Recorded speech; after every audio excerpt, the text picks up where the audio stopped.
guys, this is the final result of our egg roll. You can see how yummy and delicious this is looking.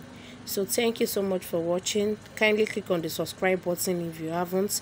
Comment, like and share, and don't forget to turn on the notification bell to always get notified each time we upload a new video. So on to the next video. I'm saying bye for now. Thank you.